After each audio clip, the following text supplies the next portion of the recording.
Bro, have you ever wondered why Japan has trains flying at 300 kilometers per hour while India is still waiting for its first bullet train? And no, it's not because India doesn't know how to build trains. We literally have one of the biggest railway systems in the world. In fact, millions of people use Indian railways every single day. That's a seriously massive operation. So here's the weird part. If we already have all this, why didn't we build bullet trains years ago? So naturally, you might think, okay, maybe India just doesn't have the technology. But come on, India builds satellites, rockets, metros, and some seriously complicated machines. So technology isn't really the problem. Then what is? Okay, let's rewind for a second. All the way back to 1947.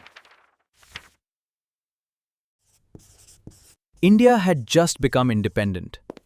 And honestly, there were much bigger problems to deal with. The country had limited money, and that money had to go everywhere. So spending billions on a super-fast train? Yeah, that wasn't exactly priority number one. But here's where things get interesting. Japan was making a completely different choice. Japan's big cities were growing fast, and people needed to move between them.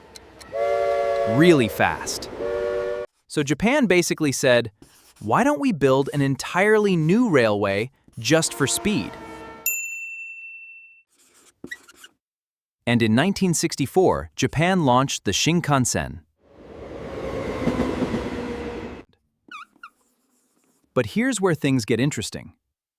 Japan was making a completely different choice. And India's existing railway system is massive. We're talking thousands of stations and tens of thousands of kilometers of track. And here's the problem. These tracks aren't just used by one type of train. Imagine putting a 300 kilometers per hour bullet train on the same track as slower trains. That's a traffic nightmare. And India's existing railway system is massive.